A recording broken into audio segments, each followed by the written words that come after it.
प्रिय विद्यार्थियों, पिछले लेक्चर में हमने आपको बताया था कि ऑर्गेनोमेटेलिक कंपाउंड्स का नामकरण किस प्रकार से करते हैं, उसमें कुछ नियम बताए थे।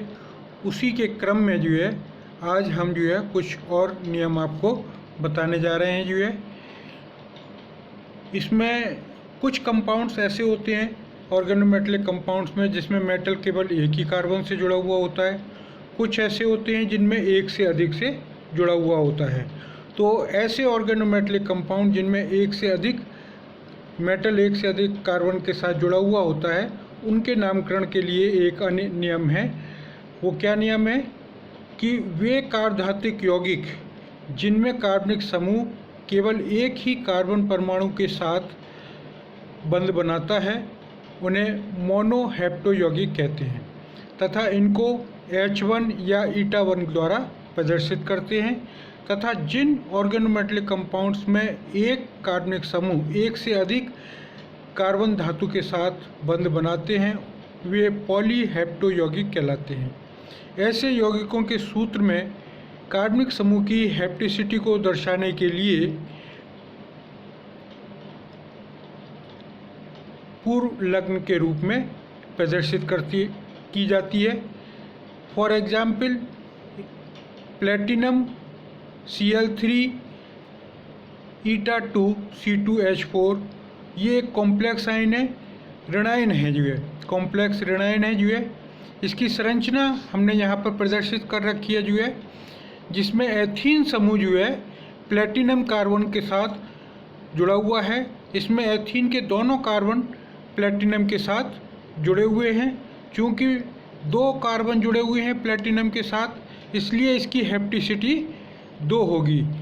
यानी इस कंपाउंड्स का नाम है एथीन ट्राइक्लोरोप्लेटिनेट सेकेंड आइन।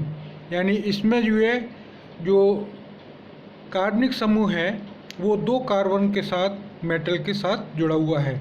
एक अन्य एग्जाम्पल है जिसमें एलाइल समूह हमने लिया है और मैंगनीज जो कार्बोनाइल समूह के साथ जुड़ा हुआ है अन्य। इसमें हम देखते हैं कि जो एलाइल समूह हैं उनके तीनों कार्बन वो मैंगनीज मेटल के साथ जुड़े हुए हैं। यानी एक ही कार्बनिक ग्रुप के 3 कार्बन मेटल समूह से जुड़े हुए हैं, इसलिए यहाँ पर इसकी हेप्टिसिटी क्या होगी 3। यानी इस कंपाउंड्स का नाम होगा एलाइल मैंगनीज टेट्रा कार्बोनाइल्स। एक और एग्जाम्पल है जो बहुत ही कॉमन एग्जाम्पल है जिसको हम फेरोसिन के नाम से जानते हैं। इसका सूत्र है Fe eta5 C5H5 whole twice, या हम commonly C5H5 whole twice Fe भी लिखते हैं। यहाँ पर हम देखते हैं कि 2 साइक्लोपेंटाडाइनाइल आयन आयरन के साथ जुड़े हुए हैं और आयरन इन दोनों के बीच में सैंडविच कंपाउंड बनाता है। ये सैंडविच कंपाउंड है तो इसमें देखते हैं कि प्रत्येक साइक्लोपेंटाडाइनाइल के 5 कार्बन आयरन के साथ जुड़े हुए हैं।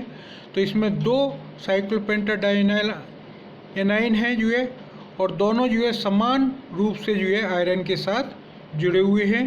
तो इसलिए इसकी हेप्टिसिटी क्या होगी 5 होगी और कंपाउंड्स का नाम होगा बिस साइक्लोपेंटाडाइनाइल आयरन।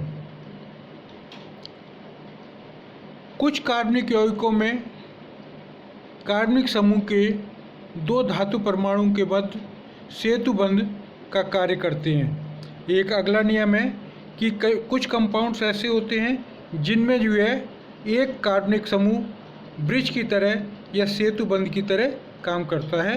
तो ऐसे कंपाउंड्स का नामकरण हम किस प्रकार से करेंगे इसमें हम इन यौगिकों के नामकरण के हेतु हम जो ब्रिज समूह है उसके नाम में म्यू लगा देते हैं। उसके नाम से पूर्व प्रीफिक्स के रूप में म्यू लगा देते हैं और यदि बहुलक है तो उसके नाम से पूर्व कैटिना शब्द जोड़ दिया जाता है for example Me3Al whole twice. Trimethyl aluminium एक डाइमर के रूप में रहता है जो है, इसमें दो एल्युमिनियम धातु जो है दो ब्रिज मिथाइल ग्रुप के साथ जुड़ी हुई हैं। तो जो बीच में मिथाइल ग्रुप है इनको हम कहते हैं जो है सेतु मिथाइल ग्रुप, और जो किनारे पे हैं उनको कहते हैं टर्मिनल। यहाँ इनका नामकरण करेंगे तो लिखेंगे di mu methyl tetramethyl di aluminium. या तो हम ये लिख सकते हैं जो है, या इसका दूसरा नाम भी लिख सकते हैं डाई म्यू मिथाइल बिस डाई मिथाइल एल्युमिनियम। इसी प्रकार से एक अन्य कंपाउंड है जो है पॉलीमर कंपाउंड है बेरिलियम, मिथाइल बेरिलियम का जो है इसका फॉर्मूला है जो है Me2Be होल N। तो इस कंपाउंड्स को जो है हम जो है बेरिलियम और एक ब्रिज मिथाइल ग्रुप से दो ब्रिज मिथाइल के जुड़े हुए हैं, फिर बेरिलियम, फिर दो ब्रिज मिथाइल, तो इसी तरीके से चेन हमारी चलती चली जाती है जो है। तो ये एक पॉलीमर है, तो पॉलीमर कंपाउंड्स के लिए हम जो है कैटिना शब्द का प्रयोग करते हैं जो है। तो इसका नाम होगा कैटिना, कोष्टक के अंदर डाई म्यू मिथाइल बेरिलियम। अब इसके बाद हम लेते हैं क्लासिफिकेशन ऑफ ऑर्गेनोमेटलिक कंपाउंड्स। हमारा जो है पहला, ये हम क्लासिफिकेशन अगले वीडियो लेक्चर में आपको बताएंगे जो है। आज के लिए जो है इतना ही काफ़ी है जो है। धन्यवाद। 11 मिनट का हो गया। काम आ जाके देखा तुमने।